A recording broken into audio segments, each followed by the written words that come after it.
Good morning students. मैं आज आपको मर्चेंट ऑफ वेनिस का एक्ट 1 सीन 1 का पैराफ्रेजिंग करने जा रहा हूँ। एक्ट 1 सीन 1 जो कि वेनिस की एक स्ट्रीट पर शुरू होता है।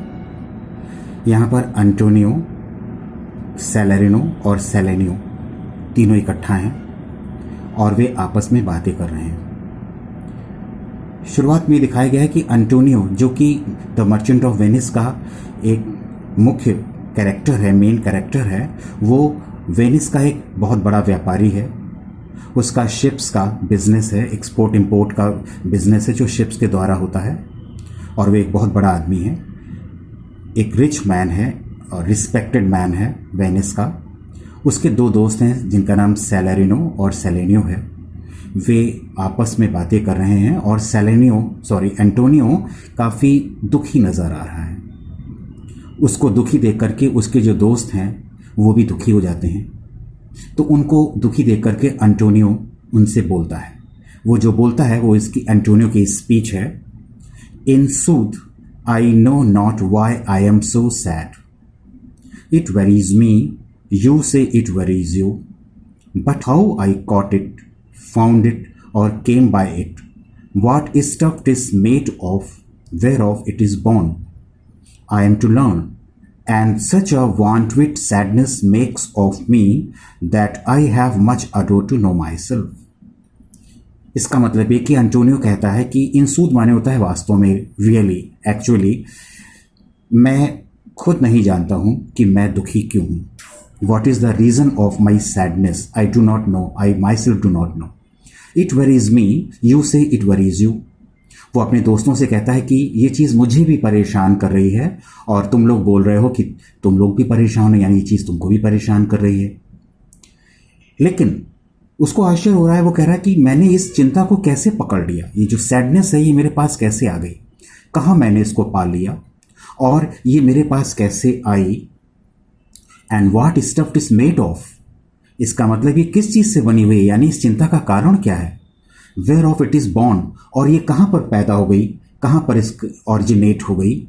मुझे आई एम टू लर्न, मुझे ये चीज़ मालूम करनी है। And such a want with sadness makes of me that I have much ado to know my self. और वो कहता है जो एक प्रकार का मुझे जो डिप्रेशन सा जो हो गया है, इसने मुझे एक बहुत ही डल सा इंसान बना दिया है, और इसके कारण मैं खुद समझ नहीं पा रहा हूं कि मैं हूं क्या, मैं क्या हूं। ये समझने के लिए कि मुझे कोशिश करनी होगी, मुझे स्ट्रगल करनी होगी, और मैं पता लगाऊंगा कि कारण क्या है। सैलरिनो, उसका जो दोस्त है, ये जो उनके दोस्त हैं तो वो सोचते हैं कि इसके पीछे इसका कारण जो है वो बिजनेस से रिलेटेड हो सकता है। तो उनके दिमाग में सैडनेस का जो भी रीज़न आ रहा है वो एंटोनियो के सामने वो एक्सप्रेस करते हैं। तो सैलेनो पहले बोलता है, वो कहता है कि your mind is tossing on the ocean there where your argosies with portly sail like signior and rich burghers on the flood, और as it were the pigeons of the sea do overpeer the petty traffickers that courtesy to them do them reverence as they fly by them with their woven wings. सैलेनो अपने विचारों को व्यक्त करता है और वो कहता है कि तुम्हारा जो दिमाग है इनफैक्ट वो ओशन में उलझा हुआ है। ओशन का मतलब है क्योंकि उसके जो जहाज हैं एंटोनियो के, वो तो इस वक्त समुद्र में है, तो तुम्हारा जो दिमाग है वो अपने उन जहाज़ों के प्रति उलझा हुआ है। और वहाँ पर जहाँ पर तुम्हारे आर्गोजीज का मतलब होता है बड़े से मर्चेंट शिप्स, व्यापारिक जहाज, जिनके ऊपर पोर्टली सील, जिनके ऊपर सामान लदा हुआ है, जिसे हम कार्गो बोलते हैं, वो लदा हुआ है। तो तुम्हारा दरअसल जो दिमाग है उसमें वहाँ पर ही लगा हुआ है। लेकिन चिंता करने वाली कोई बात नहीं है। तुम्हारे जहाज तो ऐसे हैं जैसे कि सिन्योर्स एंड लाइक बर्गर्स। कह रहे कि जैसे कि बड़े बड़े लोग, जेंटलमैन और बड़े और रिच सिटीजन, वेल्दी सिटीजन्स जब सड़क पर निकलते हैं तो आप लोगों ने देखा होगा कि जब कभी कभी बड़े बड़े नेता या बड़े आदमी लोग सड़क पर निकलते हैं तो उनके पीछे उनके फॉलोअर्स का एक अच्छा खासा जुलूस जैसा होता है, जिसे हम कहते हैं प्रोसेशन। तो वो निकलता है, तो उससे ये पता चलता है कि कोई बड़ा आदमी सड़क पर जा रहा है। तो वो कहता है कि तुम्हारे जो बड़े बड़े जहाज हैं जिनके ऊपर इतना कीमती सामान लदा हुआ है, तो जब वो समुद्र में निकलते हैं तो मानो जैसे कि समुद्र पर राज कर रहे हों, इस प्रकार से निकलते हैं। और जो छोटे मोटे जो शिप्स हैं, जो पैटी ट्रैफिकर्स का मतलब होता है कि जो छोटे जहाज हैं वो रिस्पेक्ट, रेवरेंस माने होता है रिस्पेक्ट में, जैसे कि झुक जाते हों और रास्ता दे देते हों तुम्हारे तेजी से निकलने वाले जहाज़ों को, जो कि इतनी तेजी से निकलते हैं। उनके ऊपर आप लोगों ने देखा होगा कि जहाज़ों के ऊपर पाल लगे होते हैं कपड़े के, तो वो ऐसे महसूस होते हैं जैसे कि वो पंख लगे हों। उन पंखों पर वो उड़ते हुए तुम्हारे जहाज तेजी से निकल जाते हों और छोटे जहाज उनको रास्ता दे देते हों रिस्पेक्ट के तौर पर, जैसे कि झुक करके उनको रिस्पेक्ट यानी कि रेवरेंस दे रहे हों। तो इस प्रकार से तुम्हारे तो जहाज बहुत ही मैग्निफिसेंट तरीके से, बहुत ही शानदार तरीके से निकलते हैं और तुम्हें इसलिए चिंता करने की कोई बात नहीं है। फिर सेलेनियो जो कि उसका दूसरा दोस्त है, तो वो अपने विचार व्यक्त करता है और वो कहता है, believe me sir, had I such venture forth, the better part of my affections would be with my hopes abroad. I should be still plucking the grass to know where sits the wind, peering in maps for ports and piers and roads and every object that might makes me fear misfortune to my ventures, out of doubt would make me sad. सेलेनो कहता है कि यकीन मानिए sir, वो यहाँ पर Antonio को sir कह के रिस्पेक्ट के साथ में एड्रेस करता है। वो कहता है कि अगर मेरा भी इस प्रकार का कोई बिजनेस होता जैसा कि आपका है, यानी कि समुद्र में मेरा व्यापार होता, तो मेरा भी यही हाल होता। मेरा भी better part of my affection का मतलब है कि मेरा भी जो ध्यान है उसका एक मैक्सिमम पार्ट वो भी अब्रॉड यानी कि जो बाहर जो समुद्र में जो शिप्स हैं उनकी तरफ लगा हुआ होता। और I should be still plucking the grass to know where the sits the wind. तो मैं क्या कर रहा होता, मैं सूखी घास को तोड़ता और हवा में उसको बहाता, थ्रो करता और ये जानने की कोशिश करता कि हवा किस डायरेक्शन में बह रही है। मतलब वो सभी कुछ करता जिससे कि मुझे मेरे वेंचर के यानी कि बिजनेस के बारे में कुछ यूजफुल नॉलेज मिलती। मैं क्या कर रहा होता, मैं मैप्स को स्टडी कर रहा होता, पियरिंग का मतलब स्टडी कर रहा होता, पोर्ट्स के विषय में जानकारी ले रहा होता, चैनल्स के विषय में जानकारी ले रहा होता, एंड वो सभी चीज़ों को के विषय में जो कि मुझे मेरे बिजनेस के लिए फियरफुल हो सकती है, जो मुझे डरा सकती हैं, मेरे बिजनेस के लिए खतरा पैदा कर सकती हैं, उनके बारे में मैं सोच रहा होता। और अगर मैं ऐसा कर रहा होता तो out of doubt would make me sad. इसमें तो कोई शक ही नहीं है कि इन सब चीज़ों ने मुझे दुखी कर दिया होता। इसका मतलब यह है कि अगर आप दुखी हो तो उसके पीछे यही कारण है कि आपका इतना बिजनेस जो फैला हुआ है उसमें इतने रिस्क फैक्टर्स हैं, तो इसके कारण आप उनको सोच करके दुखी हो रहे हो। तो फिर सेलेनो फिर बोलता है, वो बोलता है, वो कहता है कि my wind cooling my broth would blow me to an ague when I thought what harm a wind too great at sea might do. I should not see the sandy hourglass run, but I should think of shallows and of flats, and see my wealthy Andrew dogged in sand. सेलेनो कहता है कि जब भी मैं soup पीता हूं तो मैं उसको कप में सूप पिया जाता है, तो सूप को मैं लेता हूं, आप लोग भी पीते होंगे टमाटो सूप वगैरह, तो मैं जब उसको ठंडा करने के लिए अपने मुंह से फूंकता हूं तो उसमें हलचल सी होती है। तो उस हलचल को देख करके क्या होता है कि मुझे ऑग, यहां पर ऑग का मतलब है कि जैसे कि मुझे बुखार के साथ में कपकपी से महसूस होती हो, सिहरन सी महसूस होने लगती है। जैसे मैं, इसका मतलब यह कुल मिलाकर के कि मैं डर जाता हूं जब मैं सोचता हूं what harm a wind too great at sea might do, कि इतनी पावरफुल, इतनी स्ट्रॉन्ग विंड्स जो चलती हैं समुंदर में, वो कितना बड़ा लॉस कर सकती हैं जहाज को, क्योंकि जहाज तो छोटा सा होता है, समुद्र कितना विशाल होता है, तो वहां पर इतनी जब तेज हवाएं चलती हैं तो उन जहाज़ों का क्या हाल होता होगा जो उनमें बीच में समुंदर में यात्रा कर रहे होते हैं। तो ये तो सोच करके ही मैं डर जाता हूं। I should not see the sandy hour glass run.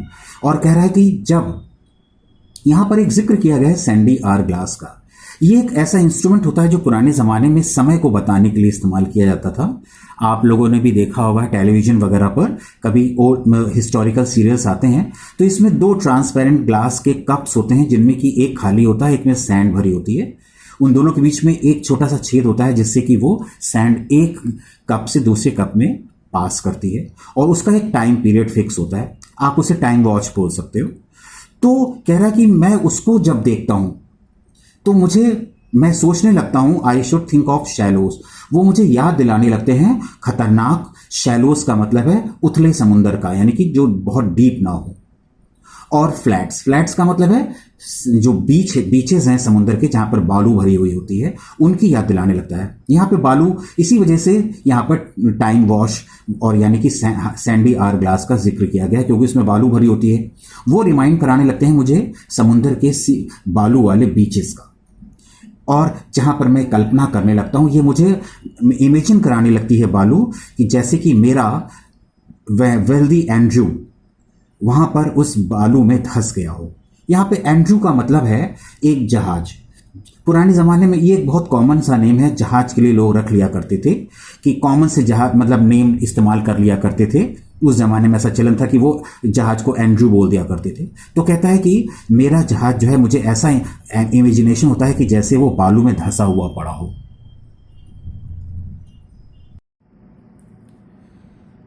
Welding her high top lower than her ribs. To kiss her burial, should I go to church and see the holy edifice of stone, and not bethink me straight of dangerous rocks, which touching but my gentle vessel's side, would scatter all her spices on the stream, and robe the roaring waters with my silks, and I, in a word, but even now worth this, and now worth nothing.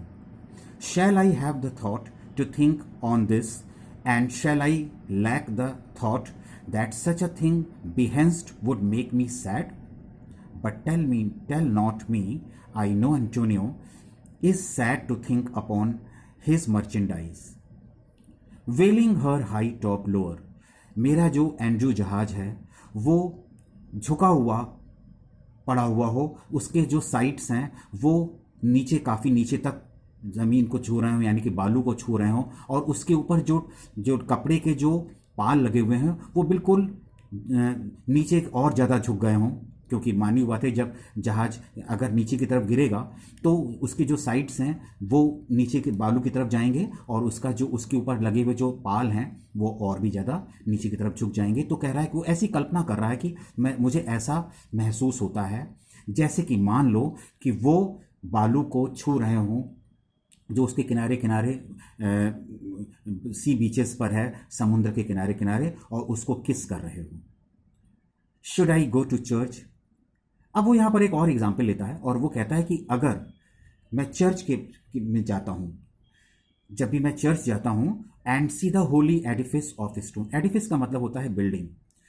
तो जो building है जो कि stone की बनी हुई है, जब मैं उसको देखता हूँ, and not be think me straight of dangerous rocks, तो कह रहा है कि इससे मुझे समुद्र में जो डेंजरस रॉक्स हैं उनका इमेजिनेशन होने लगता है। ये मुझे उनकी याद दिलाने लग जाती हैं।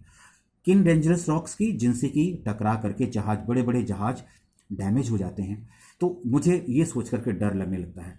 विच touching but my gentle vessel side would scatter all her spices on the stream. और जिनसे टच करके, यानी कि जिनसे टकरा करके मुझे इमेजिनेशन होता है कि मेरा जहाज जो है वो डैमेज हो गया है, और जितना भी महंगा का सामान है, कार्गो, यानी कि जैसे कि स्पाइसेस हैं, वो सब समुद्र में छितरा गए हों, स्कैटर हो गए हों। और सिल्क, जो कि बहुत कीमती कपड़ा होता है, वो सारा समुद्र में फैल गया हो, और रोरिंग माने गरजती हुई जो लहरें हैं समुद्र की, उसके ऊपर फैल गई हों, जैसे मानो कि उसने समुद्र को कपड़े पहना दिए हों, यानी कि सिल्क पहना दिया हो। ऐसी वो कल्पना करता है। कि इतना ज़्यादा खतरनाक मुझे सीन इमेजिनेशन होने लगता है। In a word, but even now worth this and now worth nothing. इसका मतलब कि अगर इन अ वर्ड का मतलब होता है शॉर्ट में, अगर शॉर्ट में मैं ये कहूं कि एक क्षण में तो मेरे पास सब कुछ है और दूसरे क्षण में मेरे पास कुछ भी नहीं है, यानी इतना रिस्क है समुद्र में बिजनेस करने का। तो वो इस तरीके से वो एंटोनियो को शांत करने की कोशिश कर रहा है और वो बता रहा है कि इतने रिस्क हैं, तो इसलिए अगर तुम सोच रहे हो और दुखी हो तो उसके पीछे बस यही कारण है। Shall I have the thought to think on this? Shall I lack the thought? If such a thing behenst would make me sad, but tell not me. I know Antonio is sad to think upon his merchandise. वो कहता है कि अ, मेरे पास अगर मैं imagination करता हूं कि अगर ऐसा हो जाए तो मुझे बहुत दुख होगा, जान करके मानीभूत है कि अगर ऐसा हो जाए तो मुझे काफ़ी दुख होगा। तो वो कहता है कि एंटोनियो, मुझे बताने की ज़रूरत नहीं है, मैं जानता हूं कि तुम अगर दुखी हो तो उसके पीछे जो कारण है वो सिर्फ तुम्हारे रिच जो कार्गो है उसके खतरे के कारण है, यानी कि तुम सोच रहे हो कि इतना जो सामान लदा हुआ है वो खतरे में है, तो इसको सोच करके तुम दुखी हो, जिससे कि मुझे बताने की जरूरत नहीं है, मैं खुद इस चीज का एहसास कर सकता हूं। एंटोनियो फिर बोलता है, वो सारे अपने दोस्तों की बातें सुन रहा होता है और फिर वो बोलता है, एंटोनियो कहता है कि believe me, no, I thank my fortune for it. My ventures are not in one bottom trusted, nor to one place, nor is my whole estate upon the fortune of this present year. Therefore, my merchandise makes me not sad. वो कहता है कि यकीन मानो, ऐसा नहीं है जैसा कि तुम लोग सोच रहे हो, ऐसा नहीं है, बल्कि मैं तो अपनी किस्मत को धन्यवाद देता हूं कि इसलिए कि मैं जो हूं, मेरे पास मेरी जो है फिनेंशियल कंडीशन अच्छी है, मेरे ventures are not in one bottom trusted. मैं ये सोच करके अपनी किस्मत को धन्यवाद देता हूं। बॉटम का मतलब है शिप और ट्रस्टेड का मतलब यहां पर है कि डिपेंड नहीं है।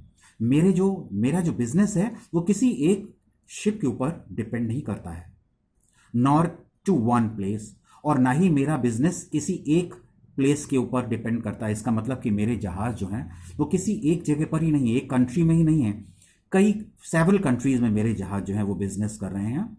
Nor is my whole estate upon the fortune of this present year.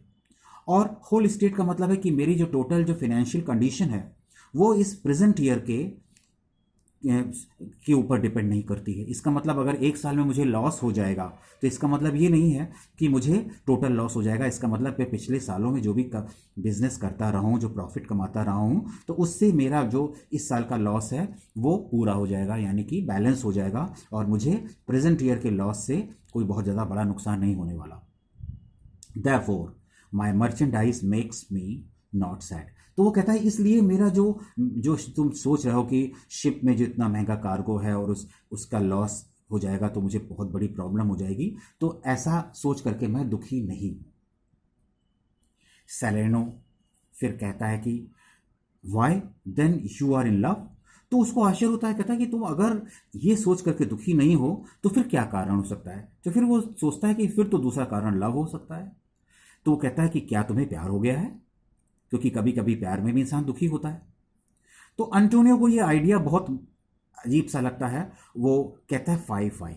ये जो वर्ड्स हैं ये एक तरीके से शो करते हैं जैसे कि आइडिया को डिसलाइक किया गया हो। तो वो कहता है कि व्हाट नॉनसेंस, यहां पर कि क्या बकवास है। तो सैलेनो कहता है कि नॉट इन लव नीदर। तो कहता है कि फिर तुमको प्रेम भी नहीं है, मतलब तुम व्यापार को सोच करके भी दुखी नहीं हो और तुम्हें जो है वो प्रेम भी नहीं है, तो फिर क्या कारण हो सकता है। देन लेट अस से यू आर सैड। तब तो फिर मैं ये कहूंगा कि तुम दुखी हो because you are not happy. Merry का मतलब होता है हैप्पी, क्योंकि तुम खुश नहीं हो इसलिए तुम दुखी हो। And it were as easy for you to laugh and leap and say you are merry. तब तुम्हारे लिए आसान होता कहना, तुम हंसते उछलते और कहते कि तुम खुश हो कि because you are not sad, क्योंकि तुम दुखी नहीं हो। Now by two-headed Janus, nature hath framed strange fellows in her time, some that will evermore peep through their eyes and laugh like parrots at the bagpiper, and other of such vinegar aspect that they will not show their teeth in way of smile, though Nestor swear the jest be laughable। तो अब यहां पर एक Roman God genus का जिक्र किया गया है। सेलेनो एक रोमन गॉड जेनस का जिक्र करता है, जिनके की 2 सर हैं। तो उनको यहां पर वो जोड़ता है। वो कहता है कि नेचर ने 2 प्रकार के फेलोज यानी 2 प्रकार के लोगों को क्रिएट किया है। कुछ तो ऐसे हैं जो हमेशा ही झांकते रहते हैं अपनी आंखों से और लाफ यानी हंसते रहते हैं, जैसे कि कोई मूर्ख, जैसे कि पैरेट हो उसके समान हंसते रहते हैं। ये एट बैक पाइपर, यानी कि बैक पाइपर एक म्यूजिकल इंस्ट्रूमेंट होता है जिसकी आवाज़ बहुत तीखी होती है, जो हर एक को पसंद नहीं आती है। लेकिन जो पैरेट है वो उसको सुनकर के भी हंस सकता है। यानी कि मूर्खों की तरह पैरेट के समान लोग इतनी तीखी आवाज़ सुनकर के भी हंस सकते हैं, और वो हमेशा हंसते रहते हैं। और ध्यान दिया होगा आप लोगों ने कि जब लोग कभी कभी हंसते हैं तो उनकी आंखें सिकुड़ सी जाती हैं, ऐसा लगता है जैसे वो झांक रहे हों आंखों से। तो कह रहा है कि कुछ लोग तो इतने मूर्ख होते हैं कि इतनी तीखी आवाज़ सुनकर के भी वो हंसते रहते हैं, जो कि आमतौर पर लोगों को पसंद नहीं आती है। And other of such vinegar aspect that they will not show their teeth in way of smile।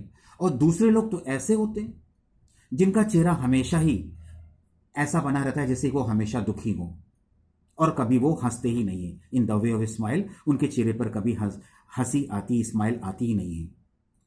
यहां तक कि Nestor swear the jest be laughable, यहां पर नेस्टर का प्रयोग किया गया है। नेस्टर एक पुराने ग्रीक जनरल हुए हैं ओल्ड माइथोलॉजी में, जो कि बहुत ही बहादुर जनरल थे।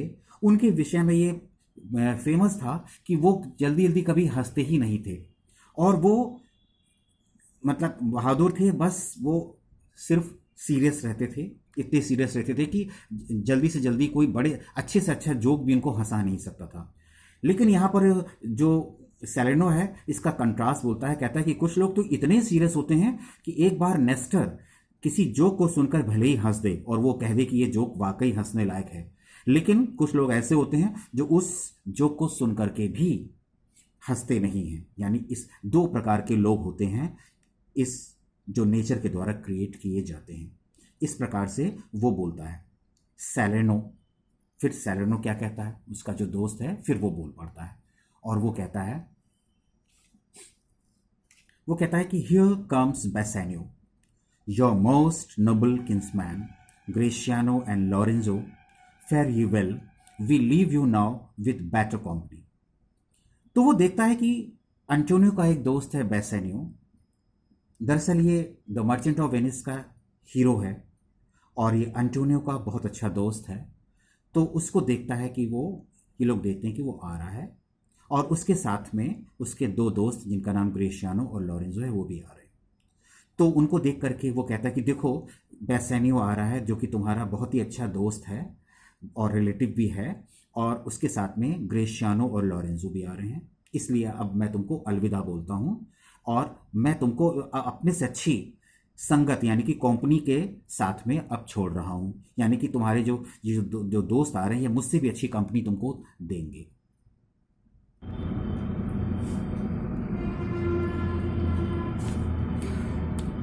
सेलेनो कहता है I would have stayed till I had made you merry if worthier friends had not prevented मी।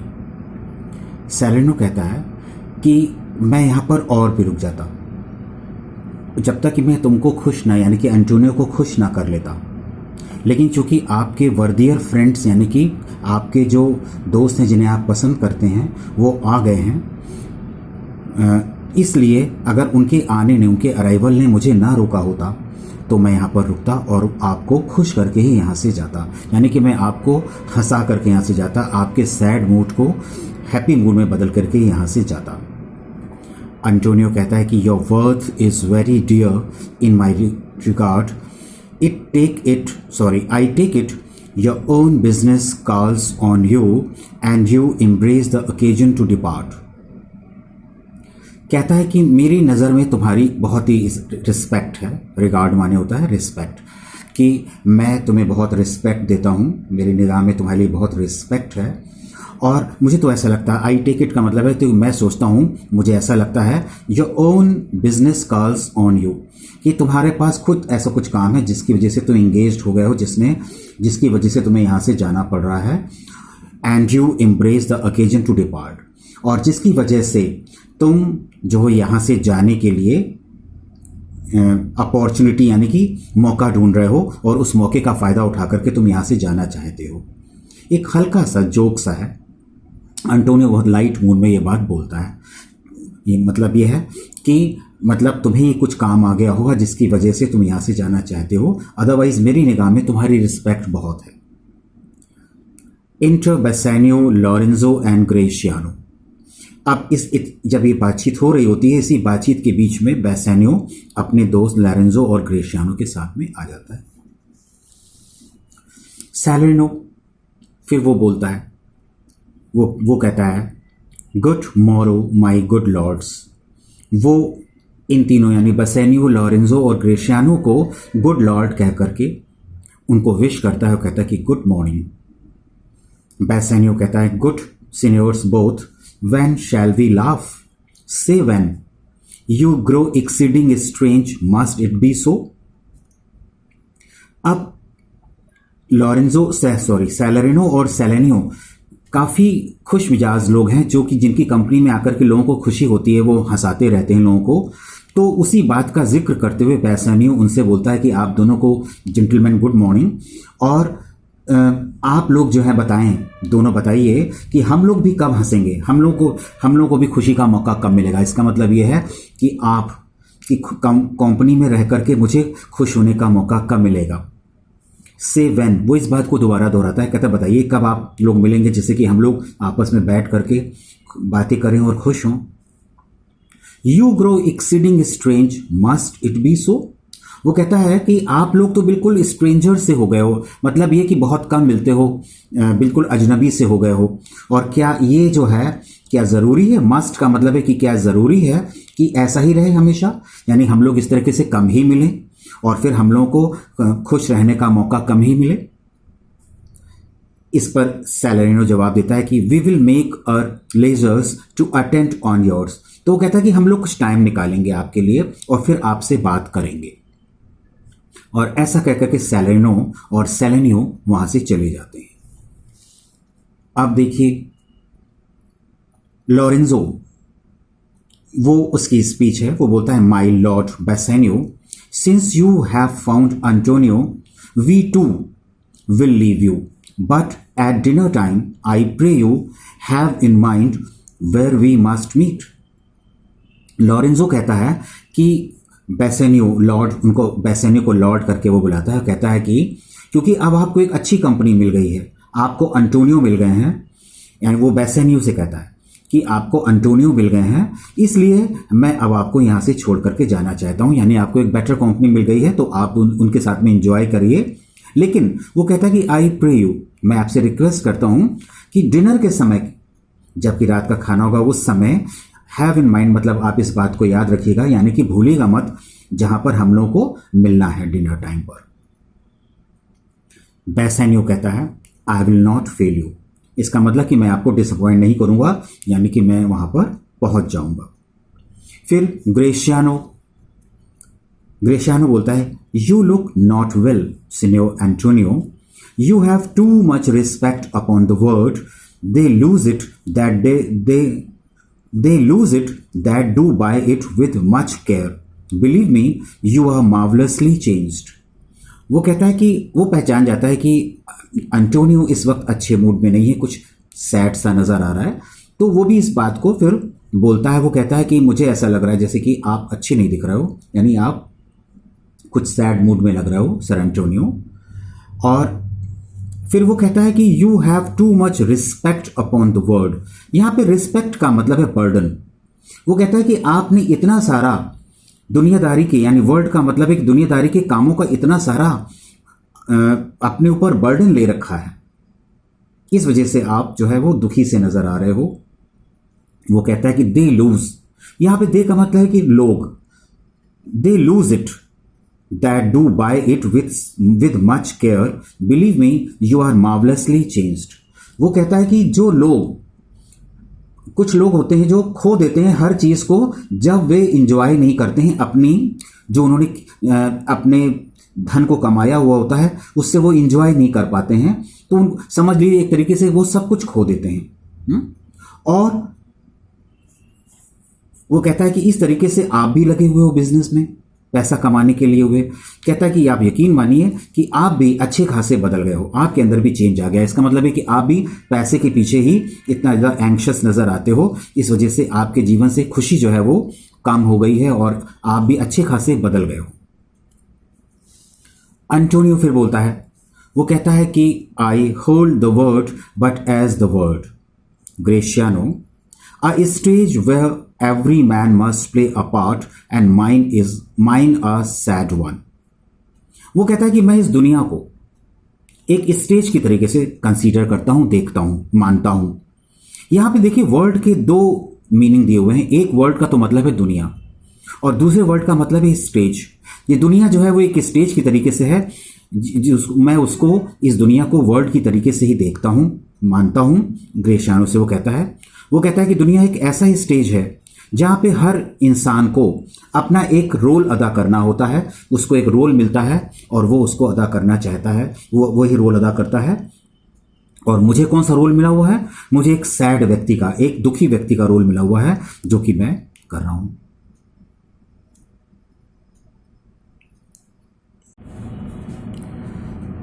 ग्रेशियानो कहता है, let me play the fool with mirth and laughter, let old wrinkles come, and let my liver rather heat with wine than my heart cool with mortifying groans।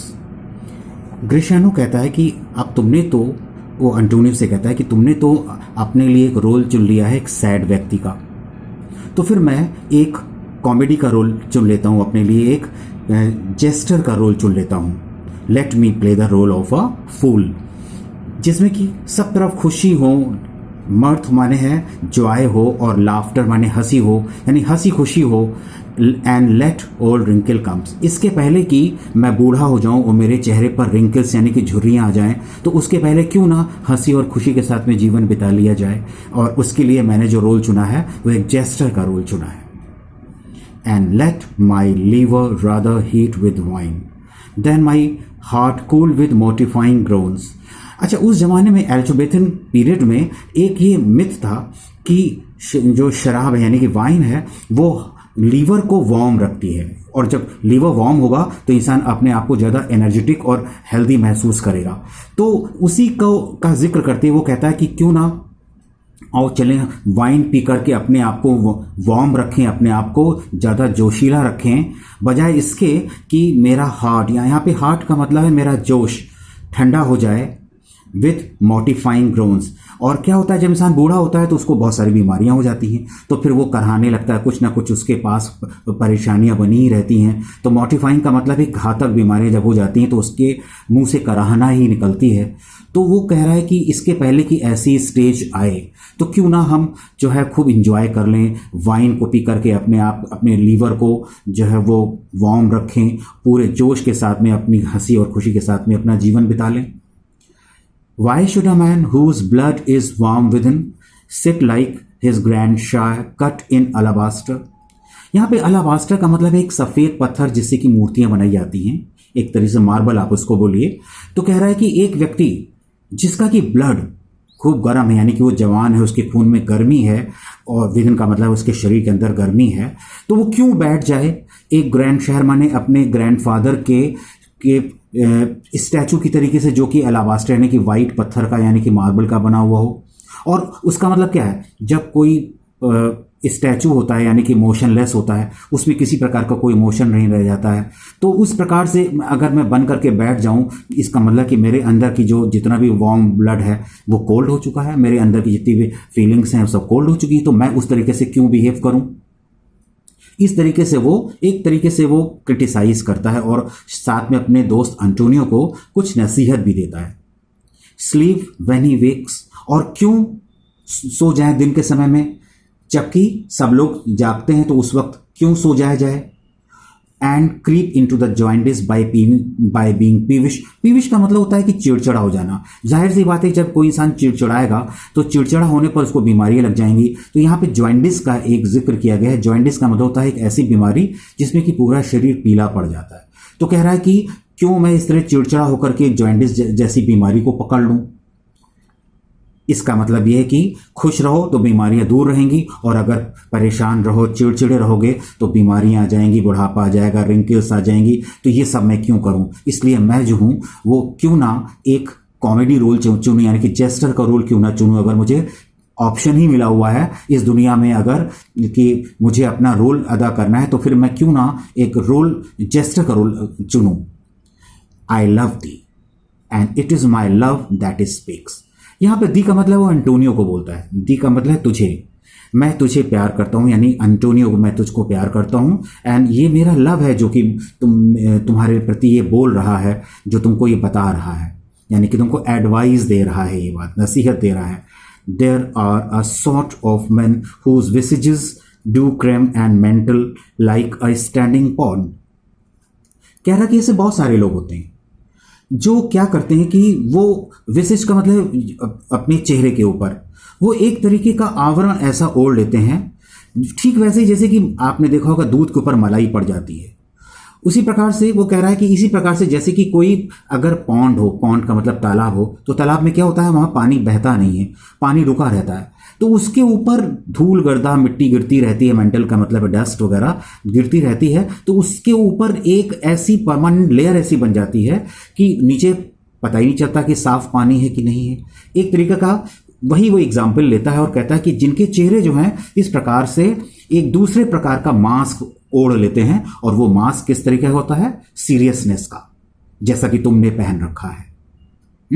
And do a wilful stillness entertain, और फिर क्या होता है, उनको मजा आने लगता है इस तरीके के शांत रहने पर, चुप रहने पर। वो अपने आप को समझते हैं कि वो अपने आप को बुद्धिमान साबित कर पा रहे हैं, और फिर वो उनको मजा आने लगता है इस रेपुटेशन का कि मुझे लोग इंटेलिजेंट समझ रहे हैं। फिर वो इस चीज को एंटरटेन करने लगते हैं। With purpose to be dressed in an opinion of wisdom, gravity, profound conceit, as who should say, I am Sir Oracle, and when I open my lips, let no dog bark.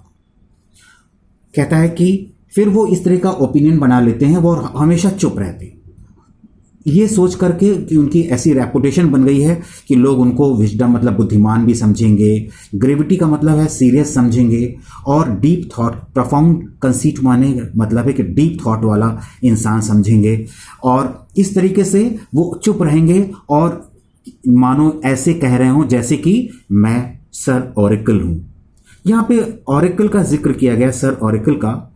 Sir oracle का मतलब है कि voice of God. ऐसा माना जाता था कि voice of God जो जब चर्चेज में जब प्रीस्ट बोलते हैं तो ऐसा माना जाता है कि जैसे उनके ऊपर सर ऑरेकल आ गए हों, और वो जो प्रीचेस देते हैं यानी जो उपदेश देते हैं, तो ऐसा लगता है जैसे कि वो गॉड की आवाज को बोल रहे हैं। तो लोग चर्च में जब जाते हैं तो उनकी प्रीस्ट की बातों को बहुत ही ध्यान से सुनते हैं, और फिर कोई बोलता नहीं, सब लोग बिल्कुल चुप रहते हैं। तो वो उसी बात का उदाहरण या जिक्र देते हुए बोलता है कि मानो इस टाइप के लोग ऐसे बोल रहे हो जैसे कि मैं सर ऑरेकल हूं, और when I op my lips, ओप का मतलब ओपन, कि जब मैं अपना मुंह खोलूं, लेट नो डॉग बार्क, तो इंसान यहां तक कि कोई कुत्ता तक ना भौंके। इसका मतलब ये कि सब लोग मुझे बहुत ही ध्यान से सुने। इसका मतलब कि मैं बहुत ही अक्लमंद हूं, और मैं जब बोलूं तो मेरी बात को बहुत ही ज्यादा प्रेफरेंस दिया जाए। फिर कहता है कि वो आगे बोलता है कि oh my Antonio, I do know of these that therefore only are reputed wise for saying nothing, when I am very sure if they should speak would almost damn those ears which hearing them would call their brothers fools. वो कहता है कि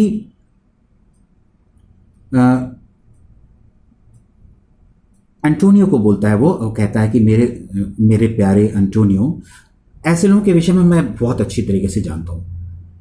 वे जो है दूसरों के द्वारा बड़े ही अक्लमंद माने जाते हैं। रेप्यूटेड का मतलब कि उनकी रेपुटेशन जो है बहुत ही बुद्धिमान लोगों की बन जाती है। क्यों? क्योंकि वो कुछ बोलते नहीं हैं, साइलेंट रहते हैं। और जब साइलेंट रहते हैं तो ऐसा लगता है जैसे कि वो बुद्धिमान हों। और व्हेन आई एम श्योर, कहता है लेकिन मुझे पक्का यकीन है, if they should speak would almost damn those ears which hearing them would call their brothers fools. कि अगर ऐसे लोग बोल दें तो जो उनको सुनने वाले लोग हैं वो अपने कानों को कोसने लगेंगे। क्यों कोसने लगेंगे? क्योंकि वो ऐसी बेवकूफ़ी वाली यानी फुलिश बात बोलेंगे कि जिनको सुन करके उनको अपने उन बोलने वाले ब्रदर्स को फूल कहना पड़ेगा। पुराने ज़माने में ये माना जाता था, बाइबल में भी ऐसा जिक्र किया गया है कि अगर कोई व्यक्ति किसी को फूल कह करके बुलाएगा यानी मूर्ख अगर बोलेगा तो उसको नरक का दुख भोगना पड़ेगा। तो इस जो थॉट है उसको क्रिश्चियंस मानते थे और पुराने समय में, और वो चाहते थे कि वो किसी इंसान को बेवकूफ़ ना बोलें। तो वही वो कह रहा है कि अगर ऐसे लोग बोल देंगे तो उनके जो सुनने वाले हैं उनको इस प्रकार के लोगों को बेवकूफ़ कहना पड़ेगा, मूर्ख बोलना पड़ेगा, जो कि एक तरीके से उनके धर्म के खिलाफ है और ये अच्छी चीज़ नहीं है। I will tell thee more of this another time, but fish not with this melancholy bait, for this fool gudgeon this opinion. Come, good Lorenzo, fare ye well a while. I will end my exhortation after dinner. कहता है मैं तुम्हें एक बात बता रहा हूं कि अब वो कहता है कि मैं आपको अब दोबारा फिर मिलूंगा, क्योंकि उसको लगता है कि अभी जो है काफ़ी टाइम हो गया। तो कहता किसी और समय मैं आपको एडवाइस दूंगा, और क्योंकि या नसीहत भी बोल सकते हो कि मैं आपको नसीहत दूंगा। लेकिन इस बीच में वो कहता है कि आप जो है मेलंकली यानी कि जो दुख को चारा, बेट माने होता है चारा बना करके, ऐसी मछली फिश को, जो गजन यहाँ पर एक मछली होती है, स्मॉल मछली होती है छोटी सी, जिसकी कोई बहुत सस्ती होती है, कोई वैल्यू नहीं होती है। कह रहा है अगर आप मेलंकली को चारा बना करके इस फिश को अगर फंसाएंगे, क्या होता है कि हम मछली को फंसाने के लिए चारे का इस्तेमाल करते हैं। तो कह रहा है कि अगर आपने मेलंकली को चारा बना करके अगर फंसा भी लिया तो उसकी क्या वैल्यू है, उसका कोई अर्थ तो है नहीं। इस तरीके से आपको मेलंकली का सहारा लेकर के अपने आप को एक बुद्धिमान की इमेज नहीं बनानी चाहिए, रेपुटेशन नहीं बनानी चाहिए। Come good Lorenzo, fare you will a while, I will end my exhortation after dinner. फिर वो लॉरेंजो को बोलता है कि हम लोग चलते हैं यहाँ से अभी के लिए, और कुछ समय बाद हम लोग डिनर के बाद फिर मिलेंगे। या कहिए मिलेंगे नहीं, एडवाइस करेंगे।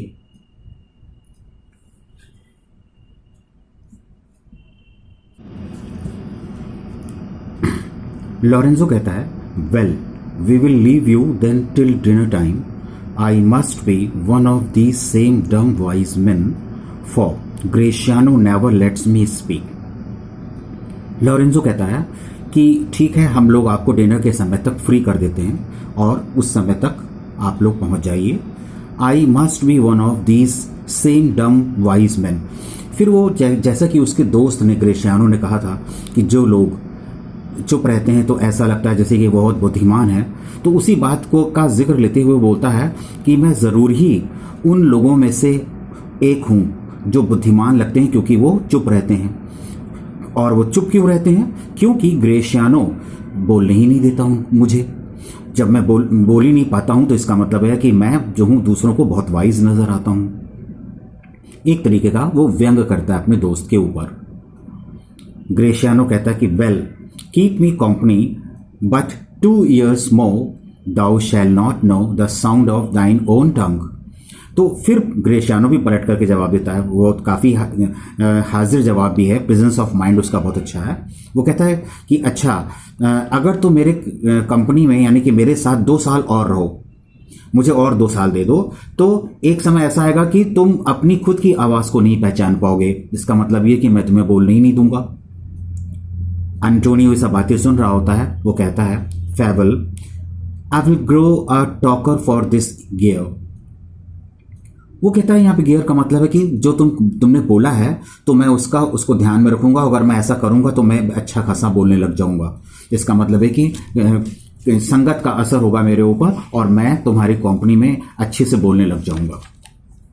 फिर अब ग्रेशियानो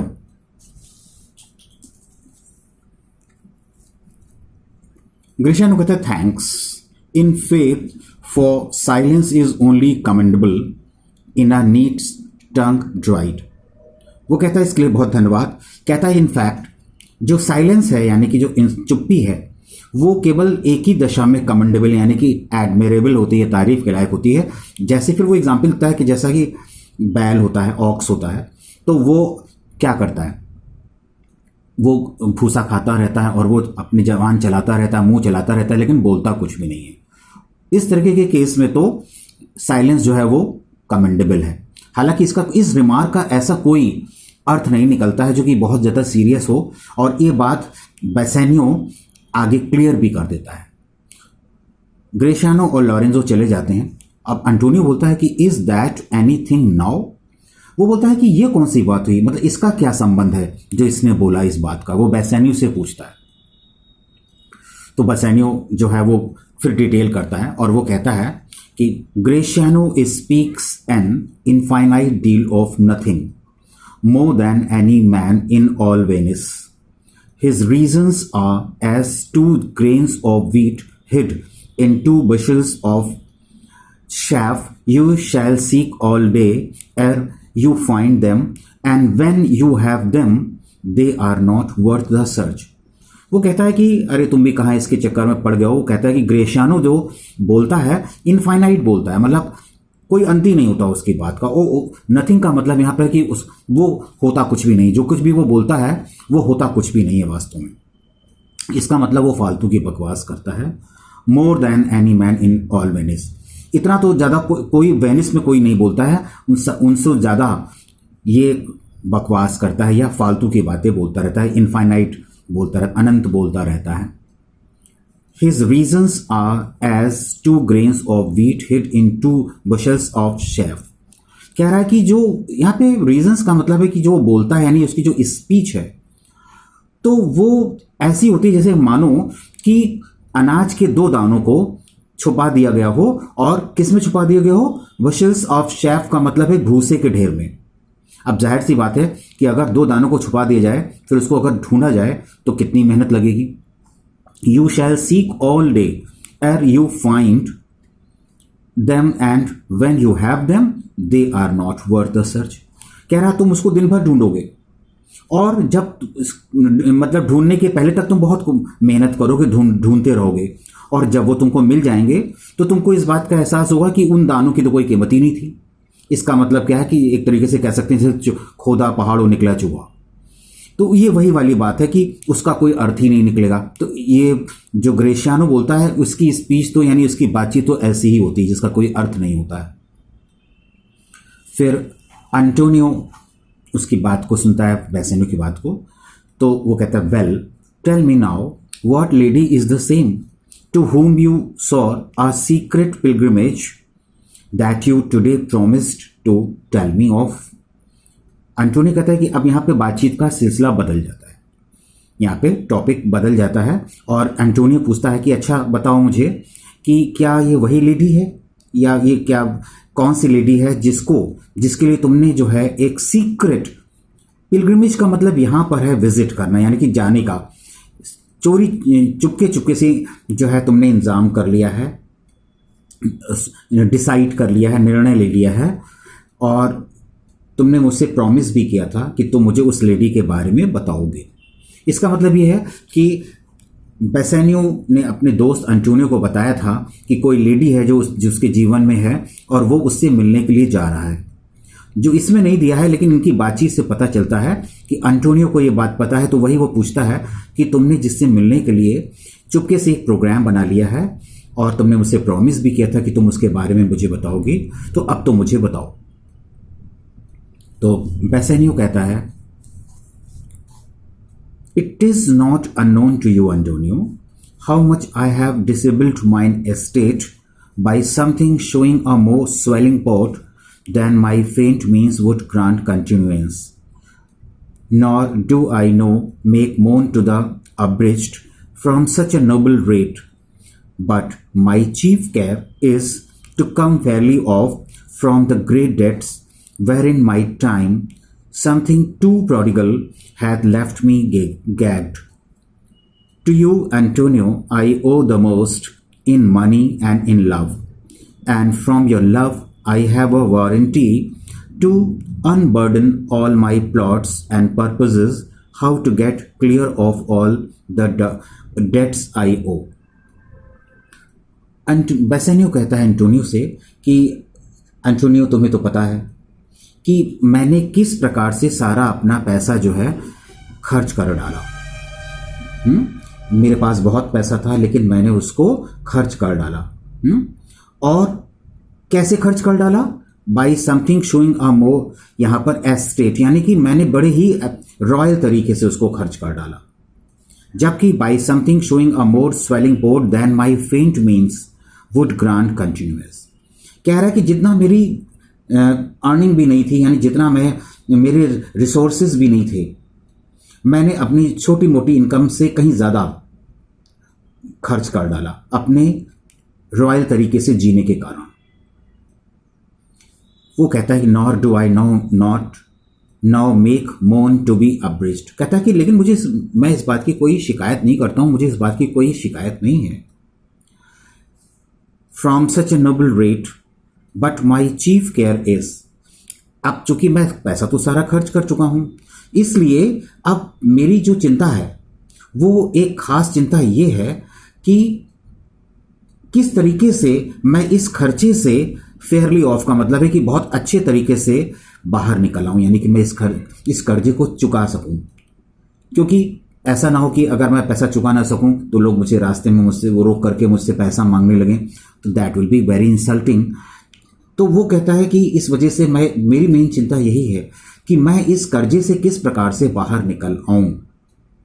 जो कर्जा मैंने जो था वो something too prodigal hath left me gaged, कह रहा है कि मैंने क्या किया कि जिसको कि बहुत एक्स्ट्रावेगेंटली खर्च कर डाला, अपने जवानी के जोश में मैंने खर्च कर डाला। और कह रहा है कि जहां तक तुम्हारा सवाल है, तुम्हारा भी Antonio, I owe you the most, काफी हिस्सा तो उस कर्जे का तुम्हारा ही है, यानी कि मैं तुम्हारा भी काफी हद तक कर्जदार हूं। कैसे? मनी के रूप में भी और लव के रूप में भी। तुमने मुझे लव भी दिया और तुमने मुझे पैसा भी दिया। जब भी मुझे ज़रूरत पड़ी तो तुमने मुझे खूब पैसा दिया और मैंने अपनी प्रॉब्लम को सॉल्व किया और मैंने उसको खूब खर्च भी किया। And from your love I have a warranty to unburden all my plots and purposes, how to get clear of all the debts I owe. वो कहता है कि ये तुम्हारा प्यार ही है जिसने मुझे कि इतनी ज्यादा ताकत दी है। यहां पे वारंटी का मतलब है स्ट्रेंथ दी है। मुझे ऐसी स्ट्रेंथ मिली है कि जिससे मैं बता सकूं तुमको कि मेरा प्लॉट का मतलब है कि प्लान क्या है, और वो प्लान क्या है कि कैसे मैं उस प्लान को अपना करके तुम्हारे इस कर्ज को सकूं। इसका मतलब ये है कि मेरे पास कुछ प्लान है और अगर वो प्लान तुम सुन लो तो मैं जो हूं उस प्लान को इंप्लीमेंट करके तुम्हारे कर्जे को चुका पाऊं। एंटोनियो कहता है कि I pray you good Bassanio, let me know it, and if it stand as you yourself still do within the eye of honour, be assured my purse, my person, my extremist means lie all unlocked to your occasions. तो कहता कि ठीक है, मुझे बताओ, मुझे पता चलना चाहिए। मैं तुमसे आई प्रे यू का मतलब मैं तुमसे रिक्वेस्ट करता हूं कि तुम मुझे बताओ। मुझे मालूम होना चाहिए कि तुम्हारा जो तुमने जो प्लान बनाया है वो उतना ही ऑनरेबल है जितना कि तुम हो, एज यू। स्टिल डू का मतलब है जो तुमने प्लान बनाया है और जो इम्प्लीमेंटेशन का की बात कर रहे हो, तो वो प्लान उतना ही स्टैंड करता है रिस्पेक्टेबल जितना कि तुम खुद हो। फिर वो कहता है कि बी अश्योर्ड, कहता है कि माई purse, my person, my extremist means lie all unlock two your occasion.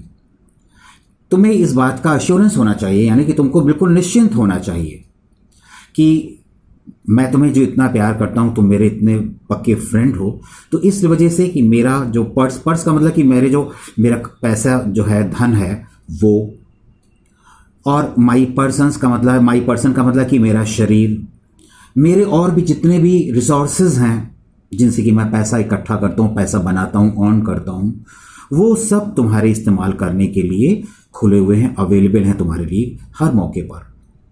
इस तरीके से वो अश्योरेंस देता है।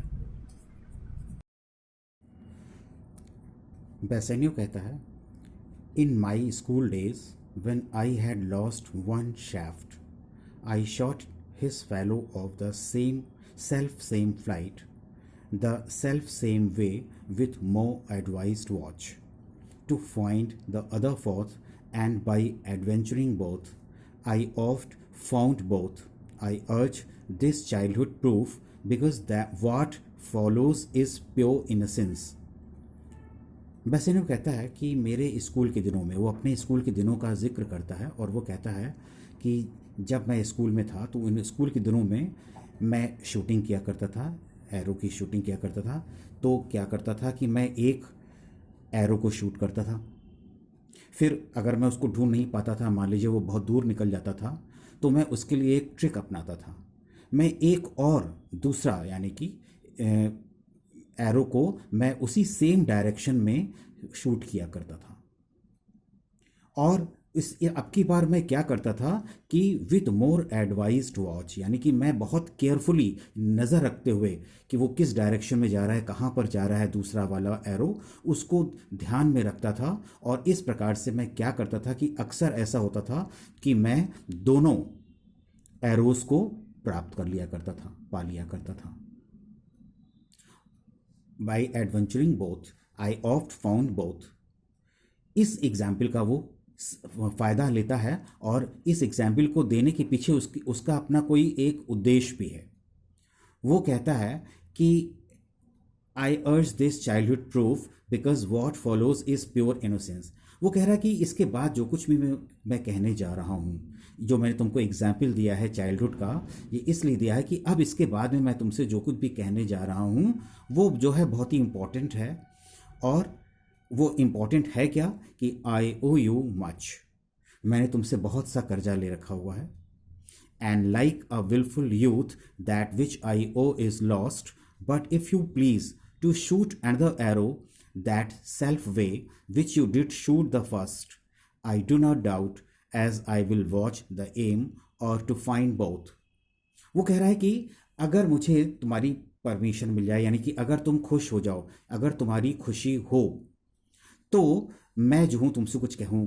और वो क्या है कि मैं जिस प्रकार से मैं एक एरो को प्राप्त करने के लिए एक और दूसरा एरो शूट किया करता था, उसी तरीके से चूँकि मैंने तुमसे कर्जा ले रखा है, तो मैं उसी एक कर्जे को जो तुम दे चुके हो, अब की बार मैं एक कर्जा और चाहता हूँ। यहाँ पर देखिए थोड़ा सा आपको समानता मिलेगी कि एक एरो को आप कह सकते हो कि पहला वाला लोन, और दूसरा वाला लोन के लिए वो कह रहा है कि अनदर एरो। इसका मतलब क्या है कि अगर मैं आपसे एक लोन ले चुका हूँ और अगर मैं उसको नहीं चुका पाया हूँ, तो मैं आपसे एक और लोन चाहता हूँ।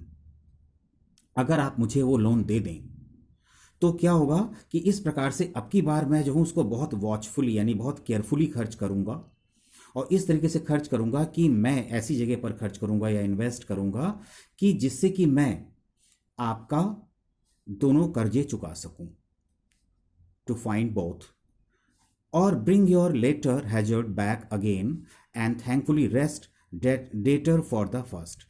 कह रहा है कि मैं जो हूँ इस वाले जो लोन लूँगा उसको मैं भले ही मैं केयरफुली खर्च करूँगा, हालांकि उसमें खतरा भी है, लेकिन मैं कोशिश करूँगा कि कम से कम तुम्हारा पहले वाला लोन, सेकंड वाला जो लोन है वो मैं चुका दूँ।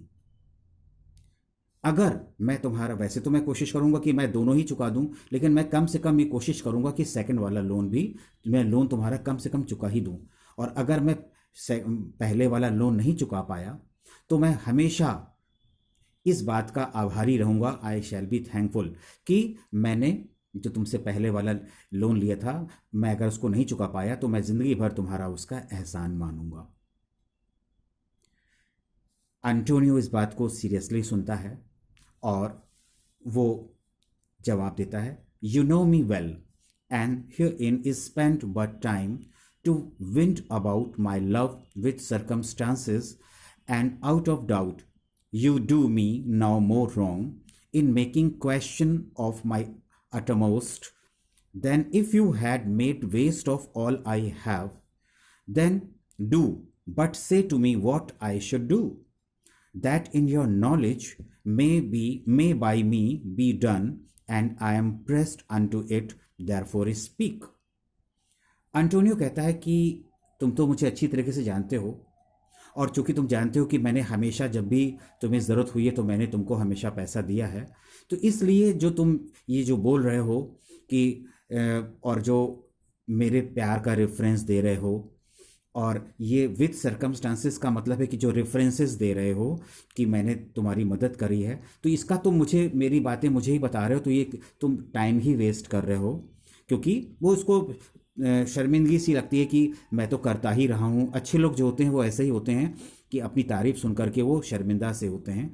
तो वो कहता है कि मैं जो हूँ, तुम अपना टाइम ही वेस्ट कर रहे हो, अब मेरा जो प्यार तुम्हारे प्रति है उसका जिक्र करके, और मैं जो तुम्हारे काम आया हूँ उसका जिक्र करके। और वो कहता है कि और भी तुम गलत कर रहे हो, यानी तुम और भी ज़्यादा गलत कर रहे हो, कि जो मैं हमेशा तैयार रहता हूँ तुम्हारी मदद करने के लिए, तो उसके ऊपर तुम जो डाउट कर रहे हो कि मैं तुम्हें दूंगा या नहीं दूंगा, इसका मतलब है कि मैं तो तुम्हें दूंगा ही, अगर तुम्हें ज़रूरत है तो इस वजह से तुम्हें मेरे प्यार के ऊपर डाउट करने की कोई ज़रूरत नहीं है, मैं तो तुम्हें दूंगा ही। और मेरे पास जो कुछ भी है, जितना भी पैसा है, अगर तुम उसको खर्च कर दो, उसके बाद भी मैं तुम्हारी मदद करूंगा, जो भी मेरे पास होगा तो मैं तुम्हारी मदद करूंगा, जैसे कि मैं कर सकता हूं। तुम्हें तो बस ये बताना है कि तुम मुझे बताओ कि मुझे करना क्या है, व्हाट शुड आई डू, मुझे करना क्या है। और अगर मैं उसको कर सकता हूं, मे बाई मी बी डन, अगर मेरे द्वारा उसको किया जा सकता है तो मैं उसको करूंगा। और and I am pressed unto it therefore speak, मैं हमेशा तैयार हूँ, मैं जो हूँ इस बात के लिए अपने आप को ही ओब्लाइज्ड महसूस करूँगा तुम्हारे साथ, तुम्हारा भला करके, इसलिए जो भी तुम्हारे मन में है तुम उसको बोलो। यहाँ पर देखिए दोनों के बीच में कितनी अच्छी फ्रेंडशिप अंडरस्टैंडिंग दिखाई है कि अगर एक फ्रेंड जो है वो ज़रूरत में है, एक कहावत भी है कि a friend in need is a friend in deed. इसका मतलब ये है कि जो ज़रूरत में काम आता है दरअसल वही फ्रेंड है। वो इस यहाँ पर उसी बात को, ये बात उजागर होती है कि वो हमेशा तैयार रहता है अपने फ्रेंड की ज़रूरत में काम आने के लिए। तो फिर बेसेनियो कहता है, अब वो उस लड़की के बारे में बताता है जिसके बारे में अंटोनियो ने रिक्वेस्ट की थी कि मुझे बताओ। तो वो कहता है कि in Belmont is a lady richly left and she is fair and fairer than that word of wondrous virtues, sometimes from her eyes I did receive fair speechless messages. Her name is Portia. Nothing undervalued to Cato's daughter, Brutus's Portia, nor is the wide world ignorant of her worth, for the four winds blow in from every coast, renowned suitors, and her sunny locks hang on her temples like a golden fleece. वो कहता है कि Belmont में एक लड़की है, एक, और लेडी का जिक्र किया है। लेडी का मतलब था सम्मान में किसी स्त्री को बोलना, सम्मान के साथ में बोलने पर किसी स्त्री को लेडी बोलते हैं। तो वो कहते हैं कि एक लेडी है बेलमोंट में। रिचली लेफ्ट का मतलब है कि उसने काफ़ी पैसा विरासत में पाया हुआ है, यानी उसके फादर ने काफ़ी पैसा उसके लिए छोड़ा हुआ है। वो बहुत अमीर है, वो बहुत सुंदर है, शी इज़ फेयर, और दरअसल वो फेयर वर्ड से भी ज़्यादा फेयर, यानी खूबसूरत शब्द से भी ज़्यादा खूबसूरत है, मतलब बहुत ही ज़्यादा खूबसूरत है। End of virtuous wonderful wondrous virtues, इसका मतलब है कि उसके अंदर बहुत गुण है, यानी बहुत गुणवान है, वो सभी प्रकार के गुण हैं। Sometimes from her eyes I did receive fair speechless messages.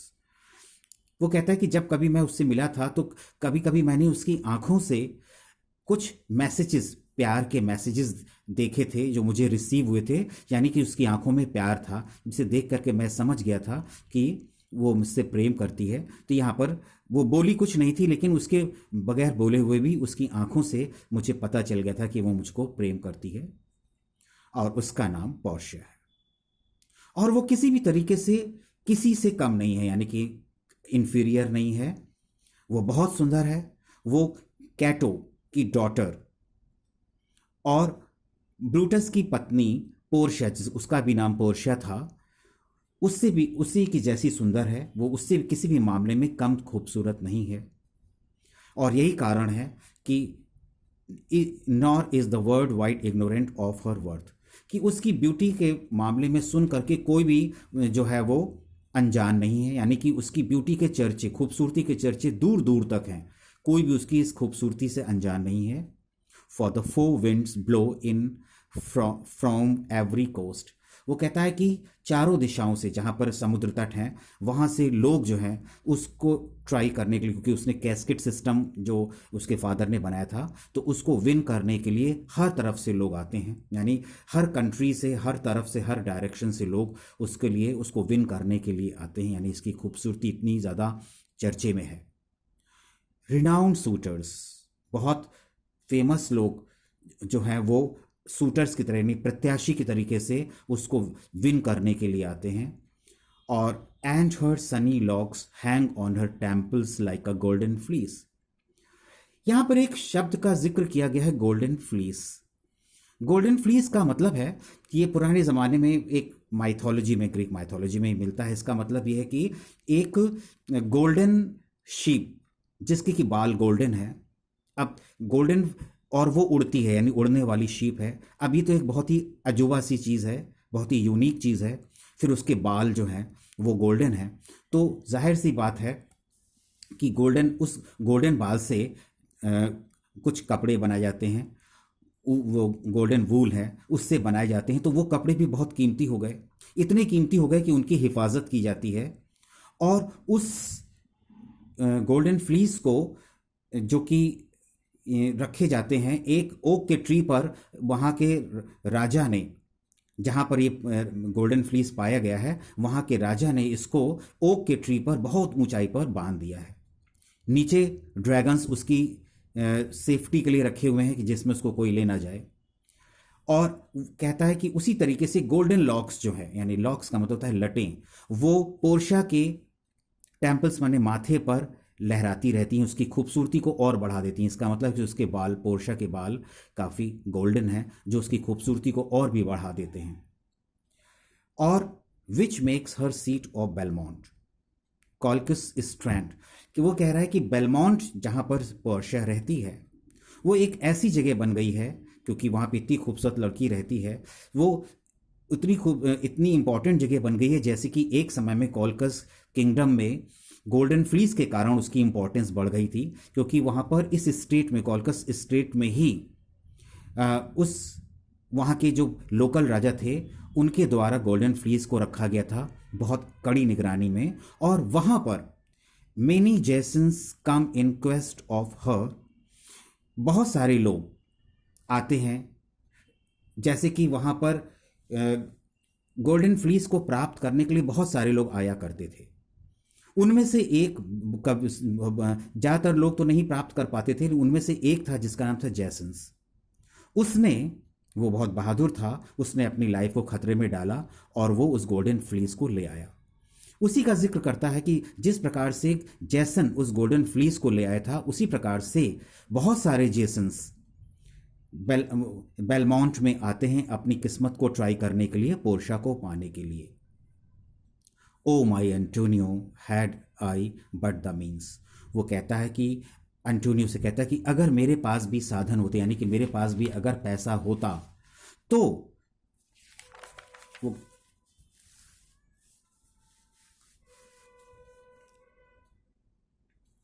To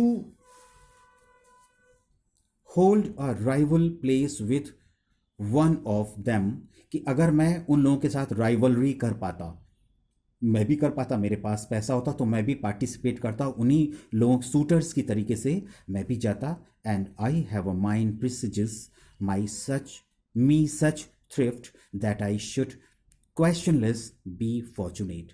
कह रहा है इसमें कोई शक नहीं है, मेरा मेरा माइंड मुझसे कहता है, यानी कि मेरा इंट्यूशन मुझसे बोलती है, मेरा इंस्टिंक्ट मुझसे बोलती है, वो कहती है कि इसमें कोई शक नहीं, यानी कोई डाउट नहीं है कि मैं भी उनकी तरीके से जा कर के मैं उसको सर्टेनली मैं विन कर लेता, मैं सक्सेस पाता, मैं भी अपनी किस्मत को आजमा लेता। एंटोनियो बोलता है, thou knowest that all my fortunes are at sea, neither have I money nor commodity to raise a present sum, therefore go forth, try what my credit can in Venice do।